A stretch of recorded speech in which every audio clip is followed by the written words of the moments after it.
Wanoonye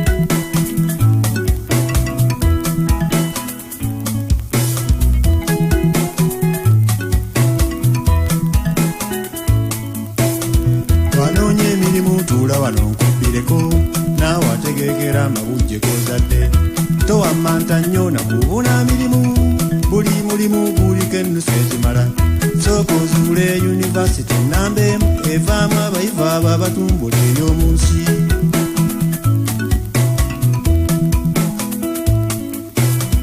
Eno ogisanga waka mu bizannyibwa eby'omu buto buli kitongole eky'amaanyi kisangamu tebanja fiizi wadde oggula ebitabo kyokka weetegereza amabujje g'ozadde simba amaaso ku mizannyo gyabwe gino gisonga nnyo ku mirimu gyabwe egijja kali bakenda okumugonda kwolabiramu so n'akale kuto kataabula na nsujju njagala okkiriza ebyenkukuutira tobizimuula birimu ekkula kwabo boolabaga bakusaaliza nti nga baalina ssente ezibawulira mirimu egyabwe ejajjawo egito bo ne balondoola ebigitumbula abasinga obungi tebasoma nnyo wadde mulimu bakuladyuweti kyokka bonna nga bakenkufu bo ekyama kino bakivumbula dda nnyo.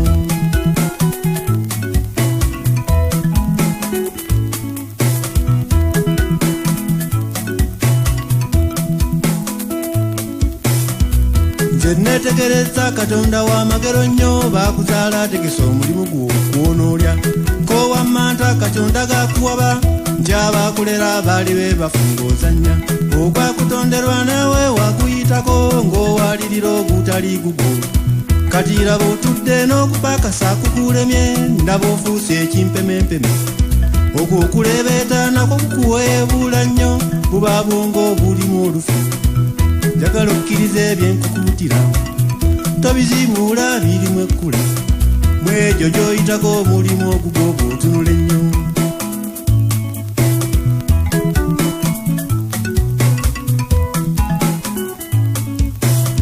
Emirimu egyange egyeragirawo nga ndi muto n'abeewaffe bakijuulira nali munyumyanga mmanyogero obugero teweewuunya lwaki kaakano nnyumiza ensi endongo nazibajja nga ndi kalenzi nenzikuba n'emukeerere n'asekamu bino ebifaananyi ebisiigibwa ndi kaafulu nnyo kuva mu buto ng'akazannyo kange kati olaba mpita mu n'osinziira okubuukira gojja kumenyeka amagumba gonna.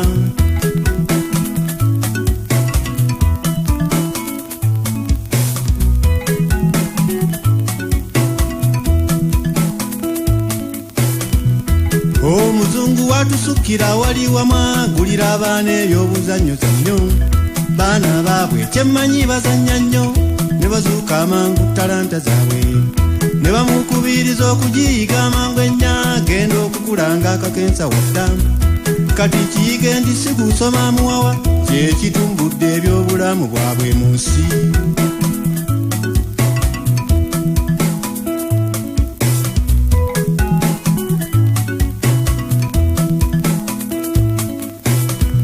Nanga abafiirika nkimanyi nga tusomye nnyo kyokka omuwawa gutusukkiridde omulimu omusome nga si kikolo kyankolayo kituzaalidde ebimpemempeme ku mirimu n'osanga omusawo omutendeka omuzibu kyokka omutima gwakibazibazzi ng'atujja okuyisa n'enduulu n'ogiraya ng'ate mwattu takusaasira bwe kaba akaana n'oluyise bakabattula ne weewuunya oguntu bwe guti guli kuki ab'amagezi nga tumudduka n'ekiddirira ebyakalwalira biggalawo njagala okkiriza ebyenkukuutira tobizimuula birimu ekkula mwegyo gy'oyitako omulimu ogugwo bw'otunula ennyo.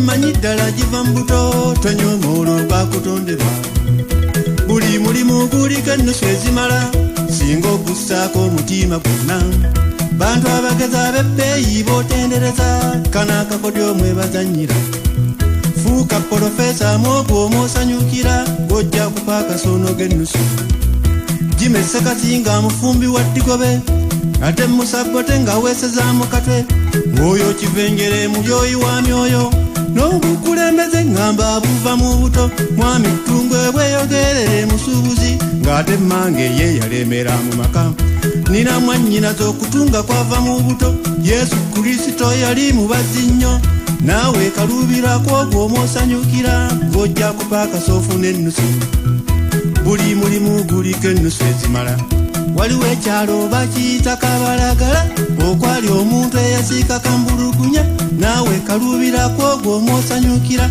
fuuka profesa mwogwo omwosanyukira ng'ojja kupaaka soofu n'ennusu buli mulimu guliko ennusu ezimala ne badulayiva abamu kati bavuddeyo bamakanika eriyo babinnyo n'abalimi bangi babifeekera naawe kalubira kwogwo omwosanyukira fuuka profesa mwogwo omwosanyukira ojja kupaaka soofu n'ennusu buli mulimu guliko ennusu ezimala njagala okkiriza ebyenkukuutira tobizimuula birimu ekkula gwabo boolabaka bakusaaliza nti nga balina ssente ezibawulira mirimu egyabwe ejjajja bwe gityo ne balondoola ebigitumbula abasinga obungi tebasoma nnyo wadde mulimu baggulaadiweti kyokka bonna nga bakenkufu ekyama kino bakivumbula dda nnyo ekyama kino bakivumbula dda nnyo ekyama kino bakivumbula dda nnyo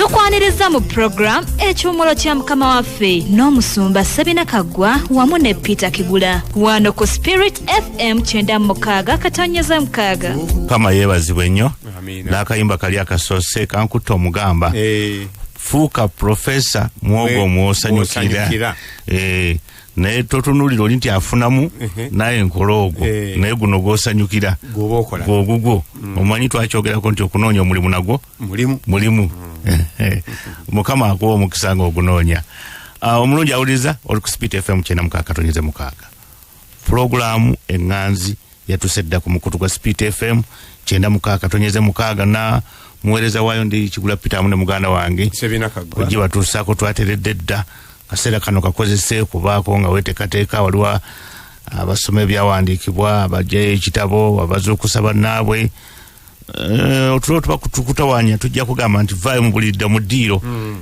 weeteketeeke dakiika emu bbiri nga tuzikozesa naawe zikozesa wasotesebo nasuze bulungi nsookanga bulijjo kale nsoose kutumira mwanyinaze Robin assanyu yangambye saa zino ye kati obwo bubaddeko buba nga bukola dansi abeera ku dansi nga yeteekateeka okuwulira n'abalala bonna abagolokose nga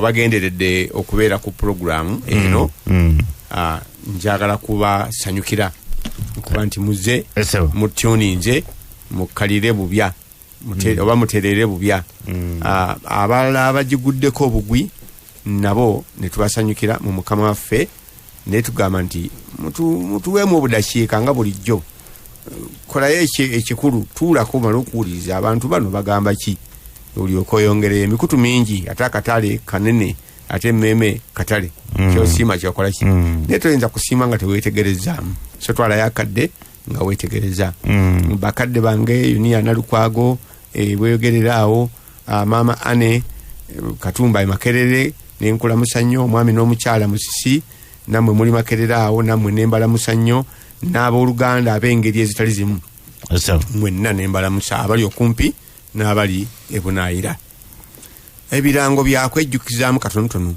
ku lwomukaaga uno tulina National Ministry Team Meeting eno tiimu eno ekuŋŋaana y'abantu abayinza okuba nga ofaanana nabo nga balina ebibasobedde bingi mu bigambo bye tukkiririzaamu balina ebibuuzo bingi okusinga ku ansa naye nga balaba ebigenda mu maaso byagala okukeberamu akati omukutu ogwo tukukozesa okusinkana awamu tulina ebintu bye tuyize byetugenze nga twekkanya naffe tulinga enkiiko ezimu ezowulira ezedda ez'abantu abaatuulanga ne basalawo nti kino tekigwanye kugobererwa, kino kigwanye okugobererwa. Kati ekkanisa mu mulembe guno buli kimu kiyita. Naye waliwo abagamba nganze manyi naye bwoli nti si byonna bye tuwulira nti bituufu.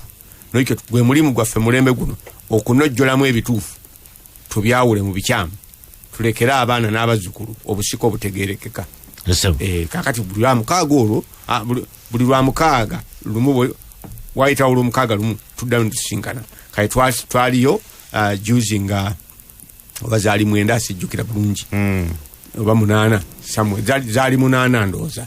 Kati tugenda kuddamu okusinkana nga 22 olw'omukaaga luno olujja essaawa 3 ku office zaffe Kabala kuva ku saa 3 n'okweyongera kuva ku office zaffe awo Kabalagala ku Mazima Party Mall. Ate olwokuna olulisooka mu mwezi ogujja ogwa March tugenda kuba ne worship experience. Era kati nyongera kujogerako bwogezi ntera nnyo gikubira endere ng'etuuse. Naye kati okubajukiza nti olwokuna olusooka mu mwezi luba lwa worship experience enamuŋŋoona. Kakati kankulekere obawe nawe birango nawe. Nja kwegattako mu dakiika si nnyingi nnyo nga ntumira abooluganda mwena gye musinzira okubanga muwuliriza mikwano gyaffe. Basumba bannaffe bakozi bannaffe ntera okwogerako batono naye gye bali abali mu kasirise musumba Kamya yakutumidde. Nange mutumidde bali bakamya 2 Nuwa owerugoba. Okay, nange mutumidde. Muganzi Lwaza yanongoza nti Muganzi Lwaza. Musumba Kyobe yakutumidde. Yankyalidde kaawo ne tunyumyamu. Muganda wange Butayi nkutumidde nnyo baganda baffe abeebonayira. Bali amuleba Moses ali awo wensookera awo nga nkulinda agambye kwali. N'abalala mwenna muganda wange Sendagire entaawo awo mbatumidde nnyo mu linnya lya Mukama waffe Yesu. Katusabe. Katonda waffe omulungi twewombeka ne tukakkana wansi w'obukulu bwo ne tugulumiza okusinga ebigulumizibwa ne tukuwa ekitiibwa okusinga ebiweebwa ekitiibwa. Tuzze kuweereza si lwakuba tumanyi nnyo naye lwa kisa kyo. Mukama nsaba obeere mabega w'ekigambo kyo kyuluke mu maanyi ag'omwoyo omutukuvu kisangula obulimba sitaani bwazze atulimba ate kisimba amazima ge bamali atambuliremu.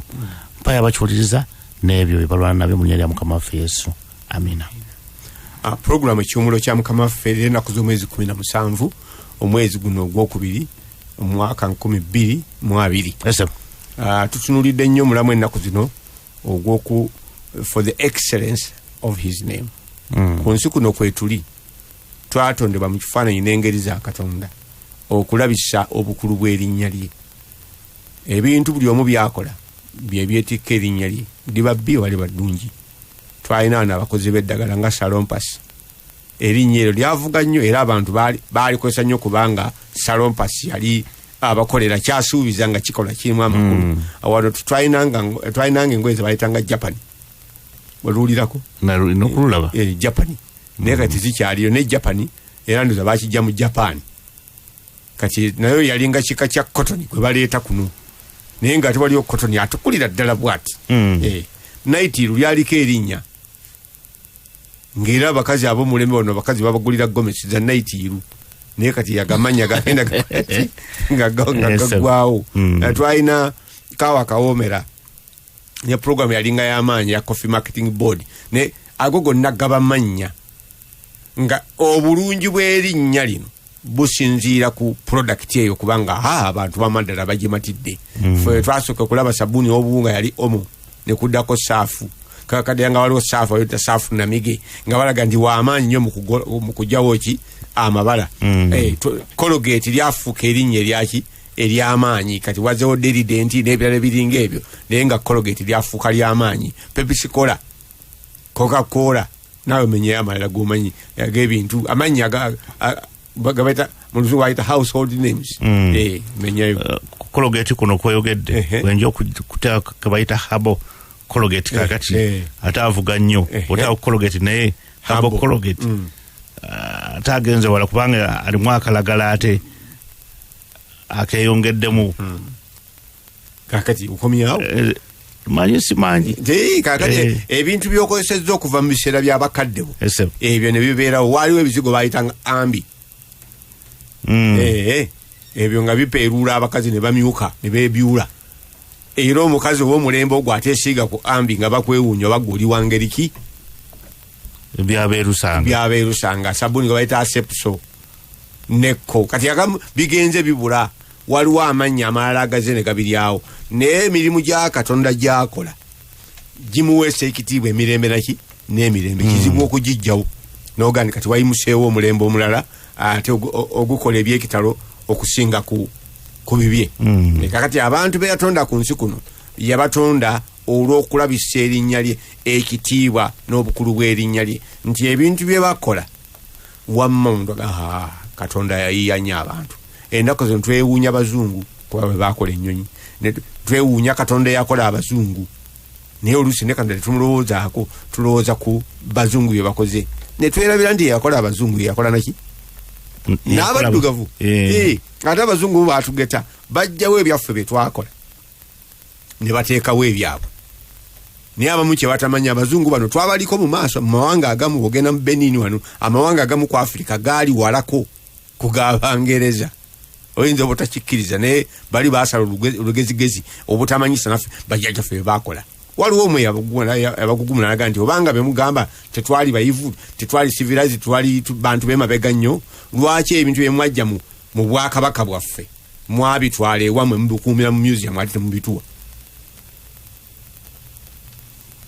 babimamidde tebabituwa tetwalina magezi naye bye baatujjako nebyofe bye twakolanga babiteekera ewaabwe tebabituwa era byabugagga gye bali ndoza otegeera naye tuddeyo ku bya Katonda ffe ku nsi kuno naddala ng'ekkanisa tulina okuddayo okutegeera nti twatondebwa olw'ebikolwa ebirungi Katonda bye yamalirira edda ffe okubitambuliramu yakimalirira dda nga tanaba kututonda yalina byayagala tukole naye ng'ebintu ebyo bwe tunaabikola bigenda kusanyusa bigenda kuwoomesa obulamu obw'oku nsi n'okulabisa ekitiibwa kyani kya Katonda era buli lw'osanga abantu abakola ebintu ebirungi Katonda byasiima kino kyekitera okuddirira nti wabaawo abantu okusiima obulamu n'okwebaza Katonda bw'abaawo abantu atukola obubi tuwulira ng'ensi tesaanye kubeerako n'ebibuuzo lwaki Katonda yakola obulamu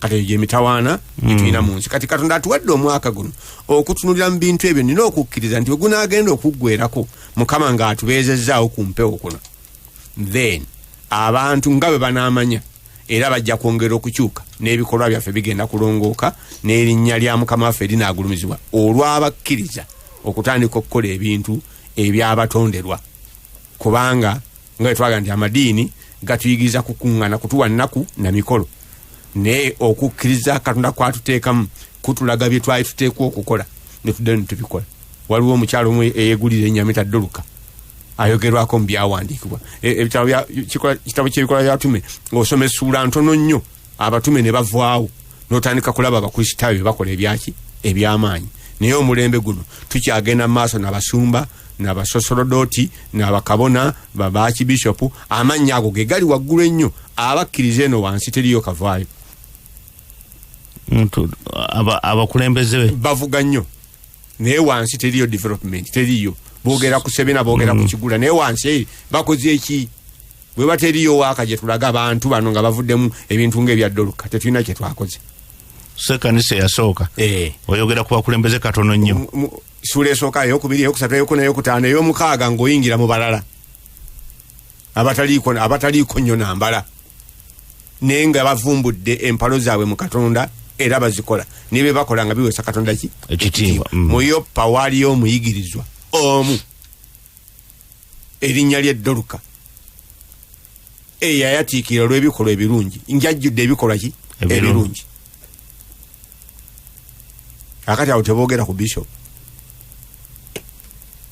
okiraba so kati betwagala okukola omwaka guno boogere ku bantu abalala abakola ebintu Mukama bye yabayitira okukola mu ngeri gye bibayitiramu era nga bagulumisaani Katonda nandyagadde okulaba abalokole mu entertainment sector nga tuzzeemu luli kati amanya gaffe gabadde galinnya naye ate bwe galinnya ne tuvaku abamu abalinnye waggulu eyo ne batandika okukka mu ngeri gye sisiimye ng'amanya gaabwe waliwo omuyimbi y'omu yayimba oluyimba natuuka esebbeyi ng'oli akubano alugoberera ne mugamba nti bye bayimba obitegeera ne sibitegeera naye oluyimba loleka lunyuma kaga ng'oluyimba lukutte lwakwata eggwanga lyonna naye kati oyinza okunoonya ebyafaayo byoyo ng'erinnya litandise okuwanulayo oluyimba waggulu, enkola etandise okuwanulayo ekitiibwa kyaki ky'oluyimba. Ekyo kibi. Twagala okulaba abalokole mu byobufuzi governance, kubanga ne tulimu ebirala tubirekedde abalala bye tulekedde abalala okukola nga bwe baagala gye babivuluze n'ensi neekola ki neetutama. Sigamba nti mugende mufuuke bannabyabufuzi naye bw'obanga Katonda kiki yakuyitira, kubanga gye bali nga yabayitira ekyo, tujjewo enjogera eri egamba nti ebyobufuzi byabalimba. Bwe batyo bwe baali batugobye ne ku busuubuzi. Toyinza kuba mulokole n'osobola busuubuzi, nedda osobola okuba omulokole ate ng'oli musuubuzi ow'amazima ennyo ng'ow'omusolo ate ng'otunda n'ebintu byo abantu ne babigulayo n'ofuna ssente. Gye bali osobola okubeera omulokole omuzannyi w'omupiira kubanga nakyo abantu bakyetaaga nga ggwe. Oyinza okuba omujaasi. Osobola okubeera omujaasi. Ono eyakafa Benoni Biraalo abadde mujaasi ddala ate nga mulokole. Nali musisinkanyeko ne twogera. Eyakafa? Ewe eyakafa Benoni Biraalo. Osobola. Ebyo byonna ngeri za bulamu Katonda yatutonda n'ebitone n'obusobozi obw'enjawulo. Ebyo byonna okubibeeramu okubikola. Osobola okubeera owa poliisi. Osobola okubeera omusawo ow'ekitalo. Akati ebyo byonna bitunuulira nti tulina okujjukira nti bw'aba atutonda waliwo ensonga gy'atutondera.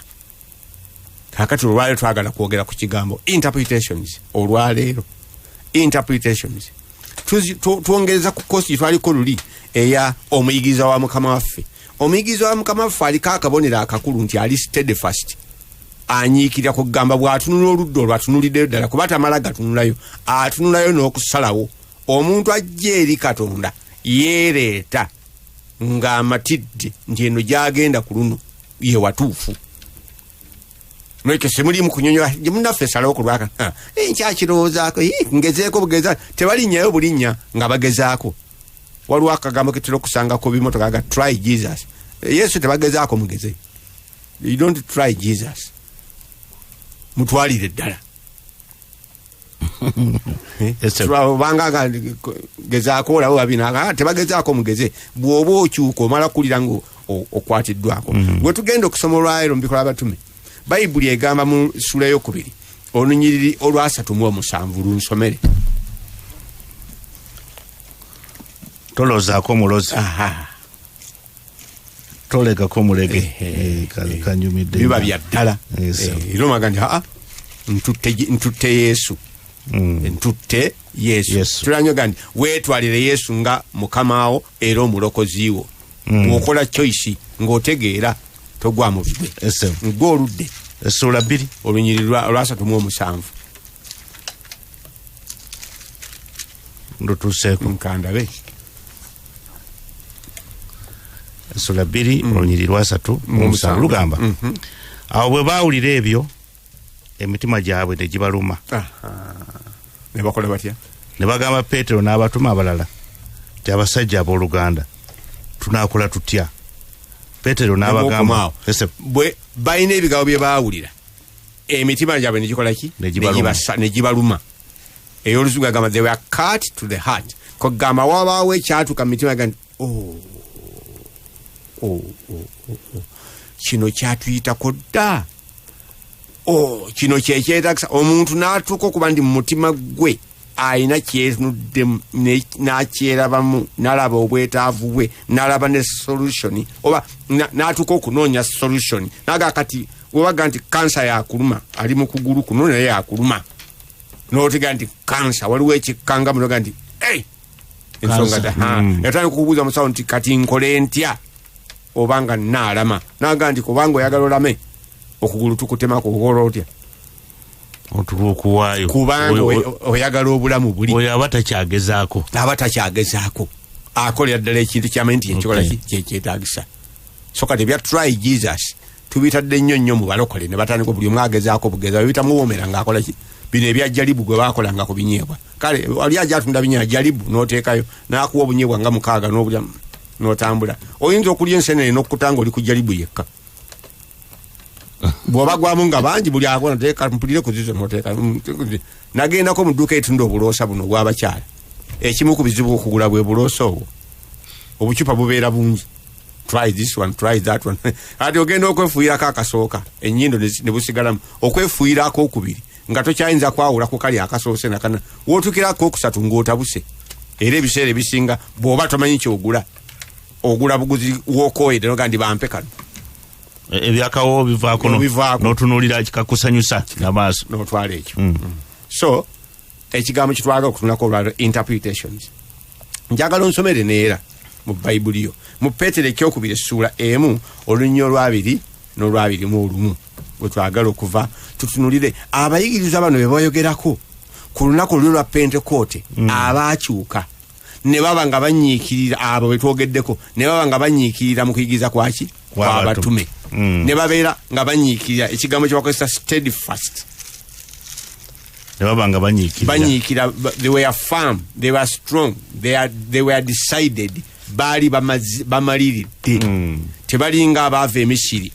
abayudaaya abaava e Misiri baali tebamaliridde ebintu byabacamula bucambuzi byabayitirirako ngeno bakooyeeyo naga katugendeeyo nayo gye batutwala abo ne beegatta ku Musa era bajjula okuyomba mwatuleeta kututta eri ababeera mu Bukristaayo nga buli kyo bagamba okolaga nti ate kino kyaki so nga be baasayininga okuyingira mu Kristo kati bye basanze mu Kristo batawaanya naye bano abamalirivu bye baasanga byali bibumbulula obulamu bwabwe bwonna byali bibumbulula enzikiriza zaabwe nina ekifaananyi kye neesiigira ku lwange nendoza nkijja mu byawandiikibwa bayibuli ege nti ku lunaku olwo waliwo abantu abava mu nsi wonna Eponto, Galatiya, Ludda wabava mu bifo ebyenjawulo agamanya gamenya gamusiwe galine aboogera ku mannya mangi ne Libya n'amuteekamu naye abantu abo kwolwo ne bakyuka obulamu bwabwe ne babuwa Katonda kuba baategeera kye baali batategeera bwe bamala okukikola si baddayo baasigala awo ne banyiikira mu kuyigiriza kuno okwaki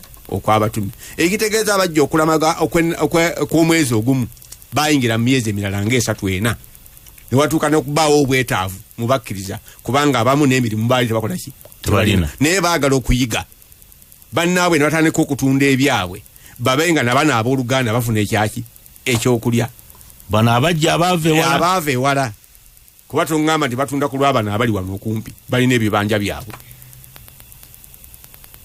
ekintu kino kyabakwata nnyo omugamba ne baleka byonna bamale okunnyikira mu kigambo kino kati obunyiikivu buno bwava ku ki bwe twagala okutunula olwaliro ku kigambo interpretations ekigambo interpretation mu Luganda kyangu nnyo interpreter ndoza nakyo bakiganda wazanga badira loole interpreter tujja kusooka tukitwalira interpreter okay Petero ekyokubiri kyasula emu olunnyo olwabiri okutuuka ku lwabiri mu olumu esebo tugamba bwe luti nga mumaze okutegeera kino nti buli kigambo ky'abannabbi ekyawandiikibwa tekitegeeza kukoma kwoyo yekka kubanga siwali kigambo ky'abannabbi ekyali kireeteddwa mu kwagala kw'abantu naye abantu bayogeranga ebyava eri Katonda nga bakwatiddwa omwoyo butukuvu kaakati kangene mu y'oluzungu eno first of all you must understand this that no prophecy of scripture is a matter of one's own interpretation. And I gamba, no prophecy of scripture is of any private interpretation. Because no prophecy ever came by the impulse of man, but men moved by the Holy Spirit spoke from God. Teri kigambo amaze okukubiriza nti bannange nno twekuume nnyo kino ekigambo eky'abannabbi ebeera ettabaaza etumulisa mu lugendo lwaffe luno lwaki olw'obukristaayo kubanga teri kigambo kya bunnabbi ekyali kyogeddwa oba Katonda kyeyali awadde omuntu okukyogera nga kirina okutaputa okwekyama oba okw'amakulu ag'enjawulo kubanga teri munnabbi yali alagudde nga asinziirako ebyayagala naye omwoyo omutukuvu yamukwatangako n'ayogera ku lwa Katonda. Ekigambo kino private interpretation kwe twagadde okujja ensonga eno interpretations. Abasajja bano abaaliwo ku lunaku olwa Pentekote baalina ekizibu kimu ku olwo baafuna interpretation entaputa empya ey'ebyawandiikibwa ebadde bamanyi amakulu baali banyiikirira mu bintu biri olw'ebyawandiikibwa mu ngeri gye baali babikola ki gye babimanyiimu gye baayigirizibwa naye ku mulundi guno Petero ekyamagero ekyewuunyo kino ekyakibuyaga yajja n'abasajja natandika okwogera mu nnimi endala kyaleetera abantu buno okwebuuza nti g'amakulu g'ekigambo kino geegaluwa era Petero kyeyakola kubawa amakulu ga kigambo ekyo. Kaakati soma essula ey'okubiri bikola by'abatume era we tukyali. Essula ya kubiri olunyiriri sooka osoma olusooka olwo abanja kukuyamba nkubuuseewo nkutwale ku ndala kubanga lugabo luti awo olunaku lwa Pentekote bwe lwatuuka bonna baali wamu mu kifo kimu. Olunaku lwaki? Lwa Pentekote. Kaakati Abayudaaya bonna abaava ewaayo yonna gye baava baali bazze ku mukolo gwa kulamaga n'okukola emikolo gino egy'olunaku olwaki olwa Pentekote kubanga gyali gyalagirwa mu biseera bya Musa. Amateeka ga Musa gagamba waliwo olunaku olw'okuyitako, waliwo olunaku olw'ebibereberye, wabaawo olunaku olwa Pentekote, ne wabaawo olunaku olw'ensiisira. Ezo zonna zaali mikolo. Naye nga Katonda eyagiwa yalina amakulu gaagyo. Naye abalala nga bagobera bugoberezi mikolo amakulu tebakola ki? Tebagamanyi. Era ku lunaku olwo embaga ey'okuyitako yali ekiikirira okufa kwa Kristo ajja okujja afe ng'omwana gw'endiga gyawo ki? Ebibi nga bejjukize bo balabanga kiri omwana gw'endiga gwasalibwa omusaayi ne guyiika ne guteekwa ku mifuubeeto malayika okufa bwe yajja n'ayita ku bantu abo mu nnyumba eyo ne batafa. Kaakati ekifaananyi ekyo bakyetikka naye amakulu tebagamanyi. Okiraba ssebo era ogwo omukolo baali bagumaze bwe gwaggwa ne bagenda ku lw'okuzuukira bw'azuukira mu bafu lwe lunaku olw'ebibereberye n'abeera omubereberye muki mu bafu atagenda kuddamu kufa kubanga waliwo abaamusooka okuzuukira.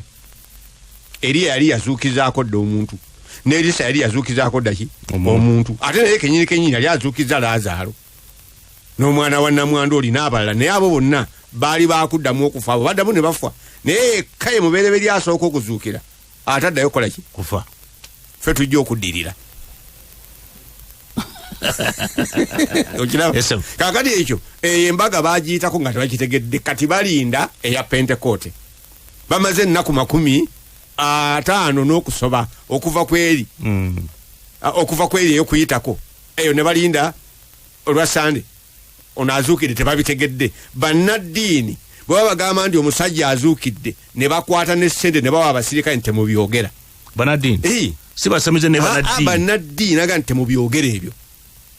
Abasadduka baga teri kuzuukira. Kakati ate omusajja agandi akoze eki azuukidde. Bino bwe binaamanyika bijja na kuba bibi okusinga n'ebyakola ki ebyasooka. Balina entaputa yaabwe yaki eyo ebyawandiikibwa ye batawaanya. Kaakati olunaku lwa Pentekote lutuuse bano bazze bwe bajja baababuulira ebya Yesu oyo Munnazaaleesi naga ndi yakomererwa twamumala yavaawo mu geemu y'omu ku baali batawaanya eggwanga lya Isirayiri n'ensomesa ya Isirayiri. Atawaanya Abasaddukaayo, atawaanya abawandiisi, atawaanya Abafalisaayo kuba omutawaana gwe gwali ogwo nga byakola tebikwatagana na ntaputa gye bakola ki gye bamanyi. Ekyamukubya si kirala yalina entaputa ndala ku ntaputa gye bakola ki gye bamanyi gye baayigirizibwa. Kaakati olunaku lukedde olwa Pentekote bano ku mikolo giri bongerako na guno ogwa Pentekote. Olunaku olwa Pentekote Katonda yalulagula ebinaalubaako yateekawo embaga naye n'amakulu gaalwo nga gyegali.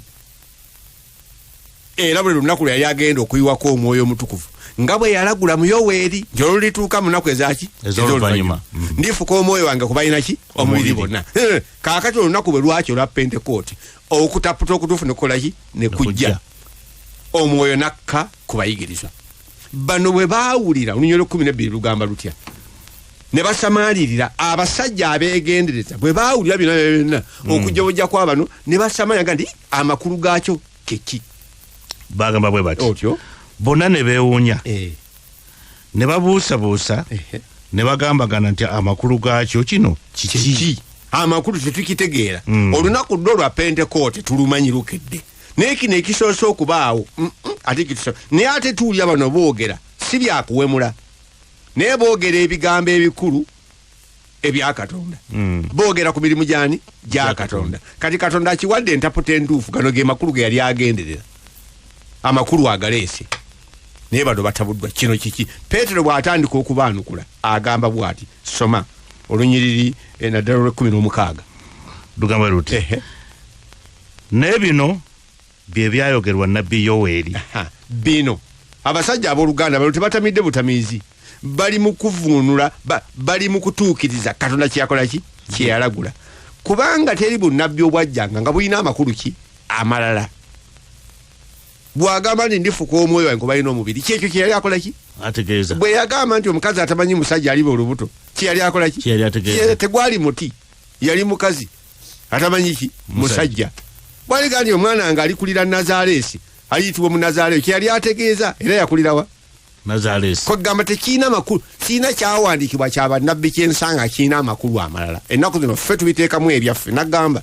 waliwo ebyetusoma binaga nti abaana bamwe baliyigirizibwa Mukama ffe netukiteekako nti ayo yali ategeeza kusasula school fees ekyo tekikwatagana na bank silipu y'abaana bo ayogera kirala naye okutegeerako bwe bakuyigiriza nti ekyo bwe basasulira school fees tojja nakukola ojja kusoma lunyiriri ng'osomera Katonda Bayibuli wagamba school fees zituuse mu kifo ky'okugenda opakasa essente ofune school fees ojja kukozesa ekyo ekyawandiikibwa kakati bigenda okugaana okukukolera osanga obuzibu kwani ku Katonda kubanga yeye entaputasiyo agikuwadde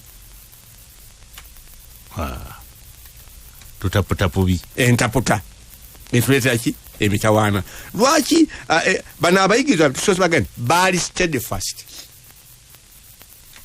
kyava ku ky'abantu bano okubeera nga bali steadfast kubanga obuyigiriza bwa Mukama waffe bukuzimba okubeera ng'ofuuka steadfast ng'olina emmiri olina emirandira tokyayuugana na buli muyaga gwaki gwanjigiriza Abaefeso 11 okutuuka ku 14 bwe lwogera tutuuke mu kigero eky'omuntu omukulu nga tetukyali baana bato nate abayuugana na buli muyaga gwaki gwanjigiriza buli muyaga gwanjigiriza eba ntaputa kati naffe byetwogera wano ntaputa mbadde nkakuzaamu okaddemu buli muyaga gwanjigiriza eba ntaputa kati eriyo abayigiriza ennaku zino ndi olaba ebiyenje mu nnyumba egyo mizimu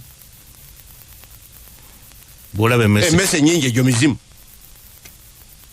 kaakati Katonda yatonda emmese nga mmese n'ebiyenje nga biyenje bw'oba oyagala okugoba ebiyenje leka kusiba mizimu goba amawolu mu nnyumba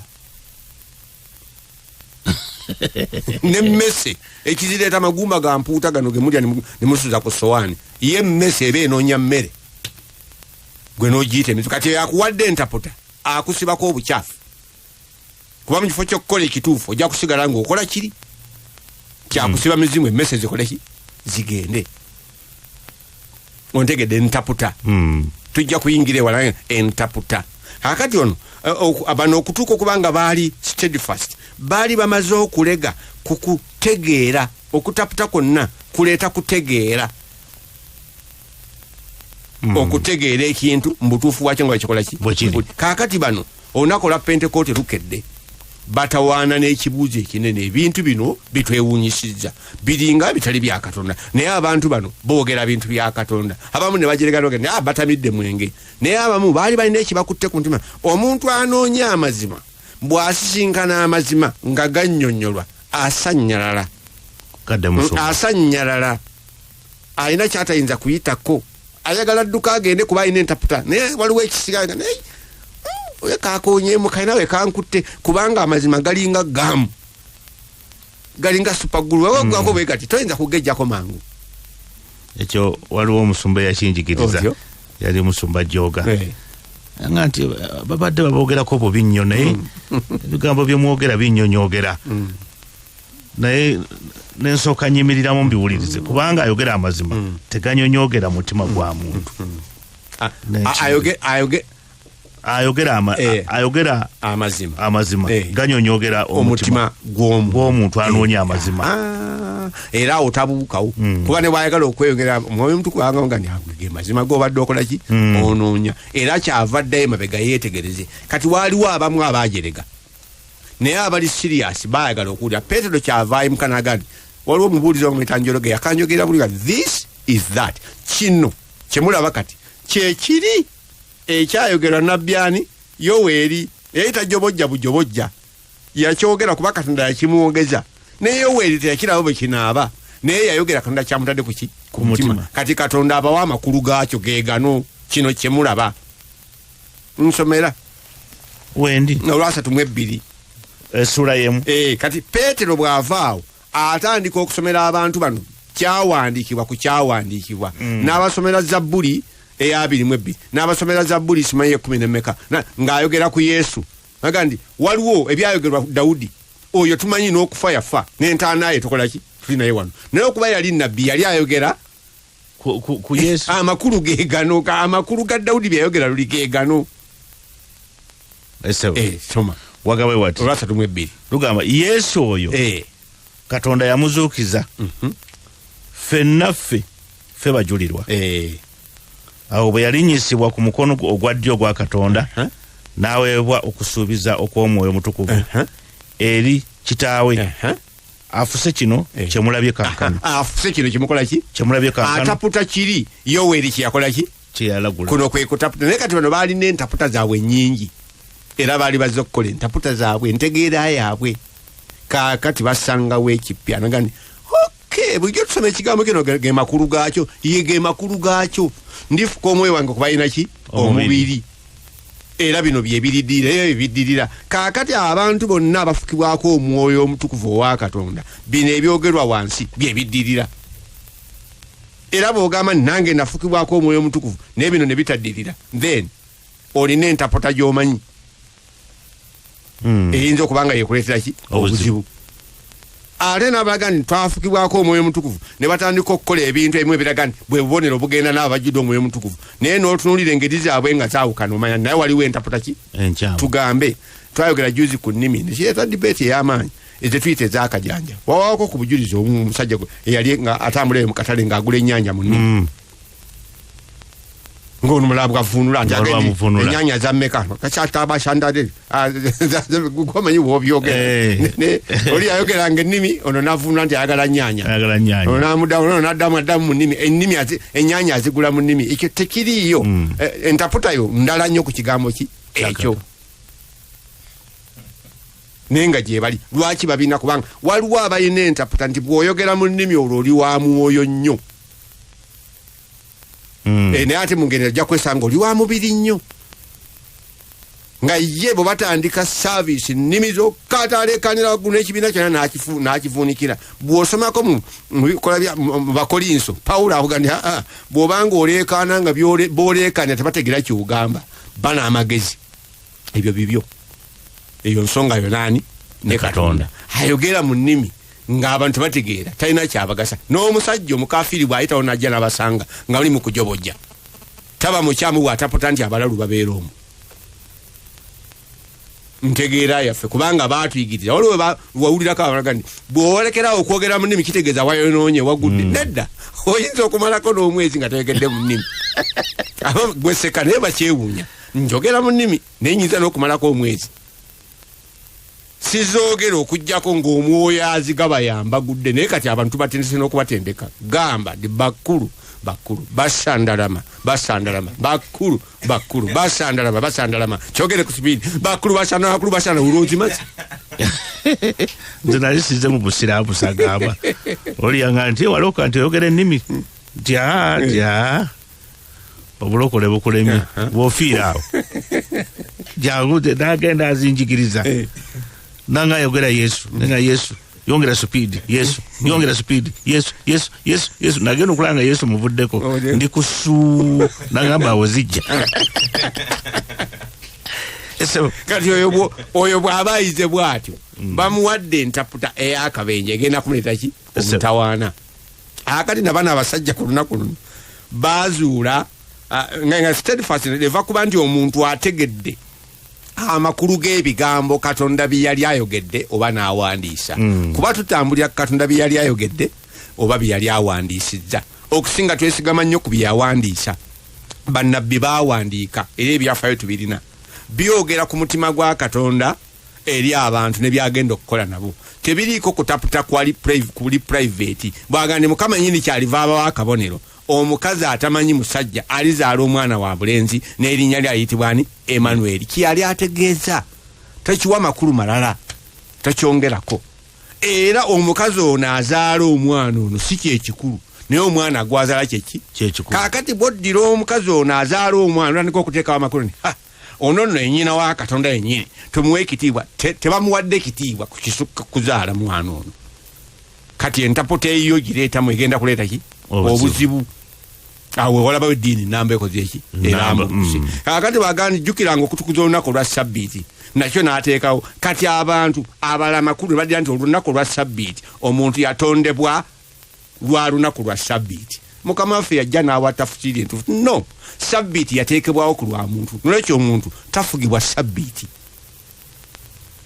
naga nti omwana w'omuntu ye mukama waki wa sabbiiti kiri bakimpanga kyo holiday yange si yenfuga nze enfuga ki holiday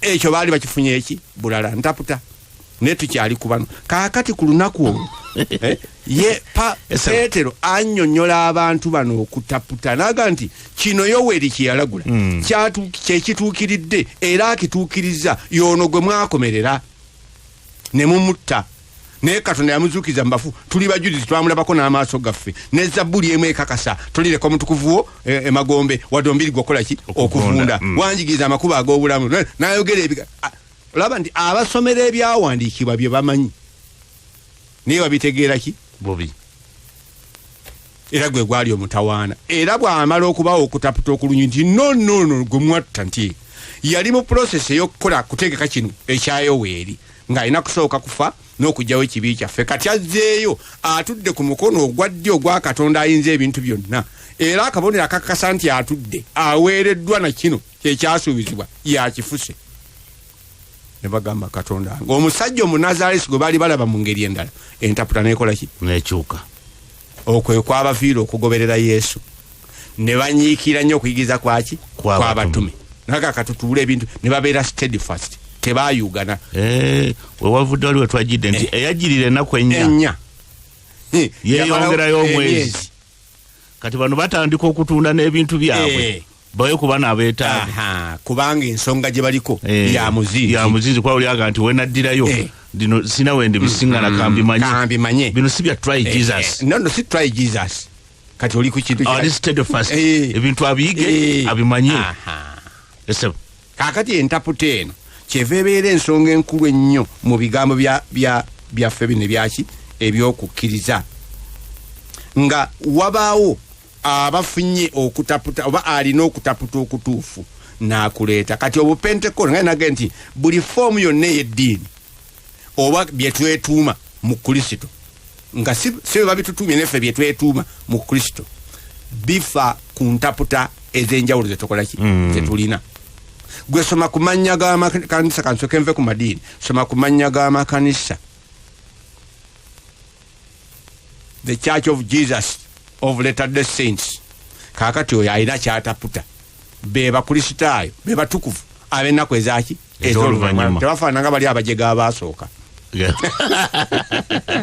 balina entaputa Seventh Day Adventist lunaku olwa sabbiiti luno olunaku luno lukulu bakkiriza nti Yesu akoma mulundi ogwokubiri naye bakkiriza nga tannaba kudda wateekwa okubaawo abantu abakuuma amateeka ki 10 eyo yentaputa yaabwe kati okubasimbulawo awo n'obwongo olina kusooka bubikkulako obikuzibu oti okwateko munda muli kuba eyo entaputa gyebakola ki gye balina era ekitutawaanya ffenna ntaputa njadde nnyo okugenda mu gabalokola amannya agamu ngeerabidde ne Holy Ghost Power, Holy Ghost Fire, Revival, simanyi kiki amannya mangi ge tutuuma eyo yonna ye ntaputa yaffe ey'ebyawandiika kisinzira ku ntaputa Katonda bye yayogera n'awandiisa bwe tubitaputa lyerinnya lyetwetuma lwogera singa Wonderful Ministry nti buno buweereza bwa kitalo bwewunyisa kati entaputa zino zezivaako zezaavirako ne Isirayiri okukwata omwana Katonda ne bamutta kubanga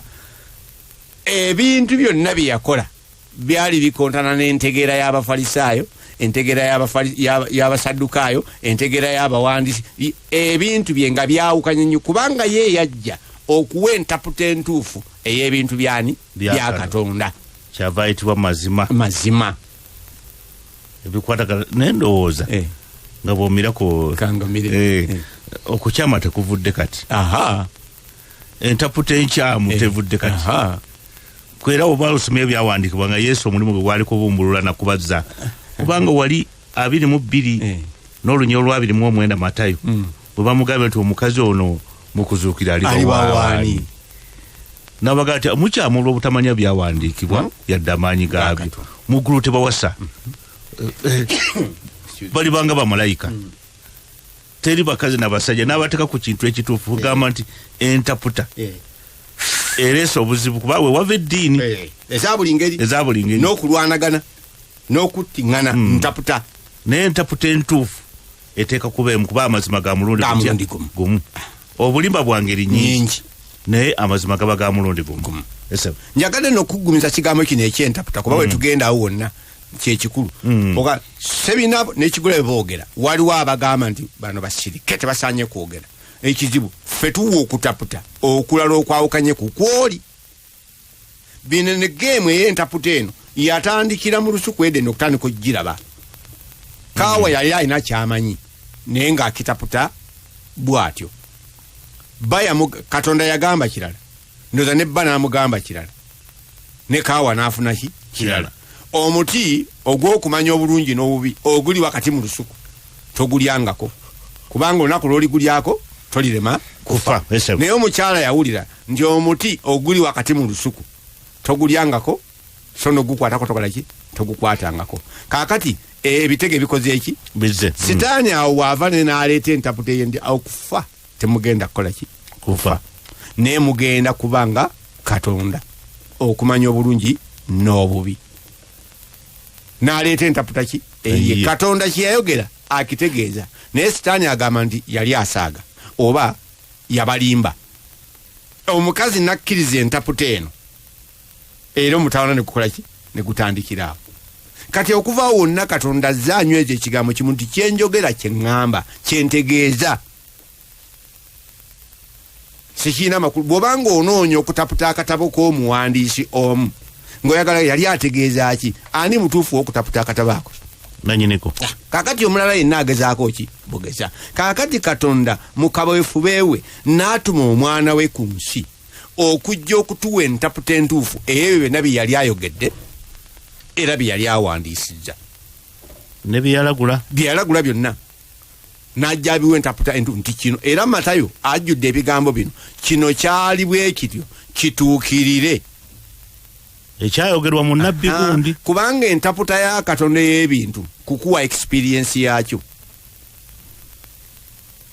etadde ali n'akunyonyola bunyonyozi akuwa experience yakyo noga kati nkitegedde katuddeyo Yesu ebuweereza bwe bonabona bwali bwakuleeta ntaputa bw'atandika okwogera entaputa entuufu bannaddiini ne batandika okumwogerera obubi waliwo omuyigizi omu yansomesa bulungi n'alekeraawo okwogera n'abantu bonna mu bigambo ebitegerekka n'ayogera nabo mu ngero n'atandikirawo okwogera nabo mu ngero kubanga yamanya nti bano ne bw'anaabannyonnyola tebajja kukola ki kutegeera naye n'ayogera mu ngero era engero ezo nga zitegeerekeka naye era nga tebategeera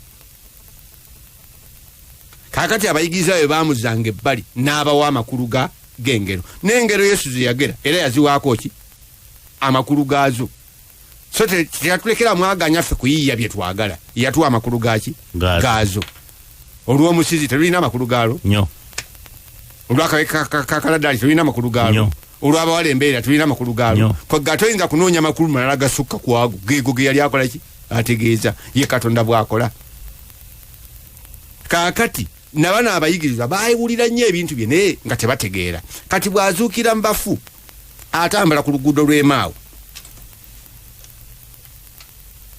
asanga abasajja babiri batambula bawunaganya balina bibuuzo ebiga nti tubitegeera biki bye batategeera ebyawandiikibwa Yesu bye yabagambanga yayogeranga nabo nga tebategeera kaakati n'abasenga nti bakiyobe nga mutokooteredde ne bamuga nti gwe kali mu Isirayiri gwe mugenyi mu Yerusaalemi atamanyi badde mu Yerusaalemi naga ndi ebiki nti eby'omusajja ono Yesu Omunazaalesi nabbi ow'amaanyi mu bikolwa ne mu kigambo omusajja yakola bw'ati twali tulowooza nti yagenda okulokola Isirayiri okuva mu basajja bano abakabula Abaruumi bwe baamulaba bo baataputa nti bino ebyamagero byakola Kerode afudde bino ebyamagero byakola Piraato awedde bino ebyamagero byakola byokka Kaisaali tumuwonye baataputa bubi Katonda si kye yali ategeeza omwana Kristo ono kyali kimugwanira okusooka okubonyaabonyezebwa n'oluvannyuma okuyingira mu kitiibwa kye. Kati ekyo baali tebakitegeera. Kyava atandikira nga ndi nemu abagayaavu abasirusiru era abagayaavu mu mitima. Bono obikola mangu mu Luka essula 2:25 zinyirize njagala okusembayo nazo. N'atandikira awo okubannyonnyola okubawa interpretation okubaleetera okutegeera mu bintu byabadde bamanyi naye nga babimanyi iki bubi. Ye bwe yafa Luka 2:25 bw'olusoma lunaamala.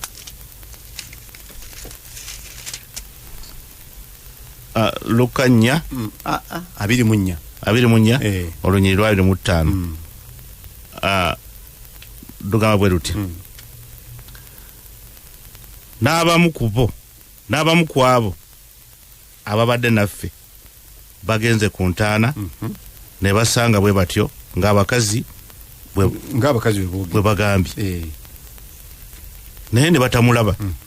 Kale ye n'abagamba nti mmwe abasirusiru abagayaavu mu mitima okukkiriza byonna bannabbi bye baayogeranga tekyagwanira Kristo okubonyaabonyezebwa ebyo alyoke ayingire mu kitiibwa kye. N'asookera ku Musa ne ku bannabbi bonna n'abategeeza mu byawandiikibwa ebyo byonna ebyamuwandiikibwako ye. Ekigambo kyakozesebwa mu Luzungu anagambye nti and beginning with Moses and all the prophets he interpreted to them all the scriptures in all the scriptures the things concerning himself. N'abataputira bye badde basoma Zabbuli 22 nga bagiyimbamu n'oluyimba balina n'abakubi b'ennanga ku luyimba olwo naye nga tebategeera makulu gaayo. Bankomerera emisumaali mu mikono gyange nga nti ekyo kyatuukira ku Yesu ono temwakisomamuza nti tubaye tukiraba mwakirabye ku Yesu ntitwakirayo ku Yesu kyabadde kituukiriza nabbi kyeyakola ki gano ge makulu gaakyo.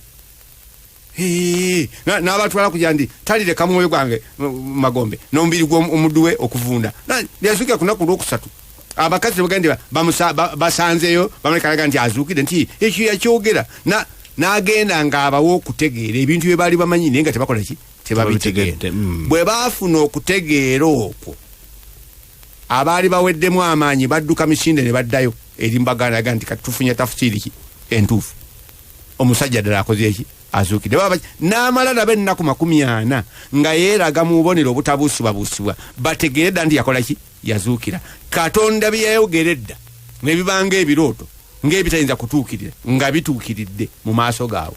Era bwe basimbula awo abasajja bano abaabakwata mu ssuula y'okunabikola babatume babagamba nti mulekeraawo okwogera ebigambo byonna mu linnya lya musajja ono. Naga nti kati mmwe mwesalirewo ffe tutye Katonda oba mmwe abantu tetuyinza kulekeraawo okwogera ku kyetwalaba era ketwakola ki kyetwawulira. Kati okutaputa okulungi okwa Katonda kukulaga ekyo kyewawulira. Nkaddemu kukulaga ekyo kyewakola ki nawuliranga nti Yesu alokola nga nkiwulira nti alokola naye bwe natuuka mu experience ey'okulokoka kati nkimanyi kubanga nze nakituukako. Naye gwe baakaka obukasi yaddamu yawanika emikono n'addamu ebigambo ne experience yagifuna n'ekyo interpretation takola ki tagirina. Era okulokoka akulooza nti kuyimba alooza kukuŋŋaana. Ontegedde endowooza. Kaakati banno abayigirizwa Yesu yabayamba n'abawa okutegeera okulungi. Kaakati nabo n'abatuma bawa abantu okutegeera ki interpretation. Petero yabaga nti kino kyekiri n'abanyonyola kyeyagala mu Yoweeri kino kyekiri ekya Zabbuli kino kyekiri kyeyagaa ndi Mukama yagamba Mukama wange nti tula ku mukono gwaki ogwaddyo. Kaakati bino bye mulaba olunaku lwa Pentecost kwe kutaputa okutuufu okw'amakulu g'ekigambo Pentecost. Katonda yali agendera kuleeta kino kati ekyo kutaputa mukutegedde kati mugende nitafusiri kino kye muba mukola. Baategeera okusinziira ku kuyigirizibwa kwa leero tokubisanga omuntu amiina nga tanategeera. Fuba nnyo okulaba nga ategedde. Era omuntu wamala okutegeera abanga banaga nti katukoze tutya tolaba omulaawo oli omulaawo byali bitegeeza ki nga tabitegeera onajja n'amunyonyola bulungi. Kati wamala okutegeera oli aye bwayogera kyekindobera okubatizibwa naye wali okumugamba okubatiza amazzi nga tabitegeera aga nti naye wamala okunyonyola obulungi n'ategeera si bya try ajja n'omutima gwe gwonna. era ow'engeri ng'eyo taddaki mabega. Kakati kye tulina mu kkanisa ennaku zino, tulina abantu abeetulinkiriza okunnyonnyola ebintu bye batategeera, bye batalinaako experience. Kubanga Katonda ng'akuleetera okutegeera ekintu akikuteera mu maaso n'okiraba ne kikwalagana ne ky'obadde owulira ne kifuuka kyaki kya ddala. Kino kyakola, he gives experiences. Kakati Sitaani ekyakola atuwa entaputeza enjawulo zitalina makulu, n'osigala ng'okutte ekintu n'okifubako myaka 3 myaka 5 naye nga munda owulira olina obuwulenge. Kati lw'oyita ku mazima, amazima ne gagande waaye amazima ge gano. Kakati otandika okulwana n'entaputa, entaputa gy'olina yeekutawaanya kati. Era abasinga bino bye twogera nga bajjobojja, kubanga kuno okutegeera kulala nnyo kukobadde bakola ki? Ekigambo kino interpretation kyekimu nekyakibayita explaining, okunnyonnyola, kyekimu kyebayita expounding, okugaziya, kyekimu kye twandiyise pointing out, okugjayo ekiro nti kino kitugamba amakulu ga kino kyekino, oba make clear ebintu ne bitegeerekeka. Bw'obanga oli mu bukristaayo nga byolimu ebimu tebiri clear, tebitegeerekeka, bamwegendereza, togenda na kintu kyonna. Katonda tafunaana atategedde, tafunaana atategedde, naye bw'agezaako okukutegeeza n'ogaana okutegeera, ogaana bugaanyi, otherwise ebintu bye bitegeerekeka. Owava obujeemu, kubanga okola n'okujeema, omuntu akola n'okujeema aba ategedde. Naye anoonya okutegeera, bwe bamuwa okutegeera asaayo omwoyo, era bw'ategeera bw'akyukamu ekyo kyakyukiddemu, muzibu wa kukyusa na kujjulula. Kati be bayigiriza ba Mukama waffe, bw'wabaawo omulembe ogutegedde gukola ebintu okuva mu kutegeera n'okumalirira, gusobola okubyetikka ne gubikwasa omulembe oguddako mu butuufu bwaki bwabwe, kubanga entaputa ebeera ki? Tunayongererako. Twakwebaza Katonda ffe, tugulumiza okusinga ebigulumizibwa, tukuwa ekitiibwa okusinga ebiweebwa ekitiibwa.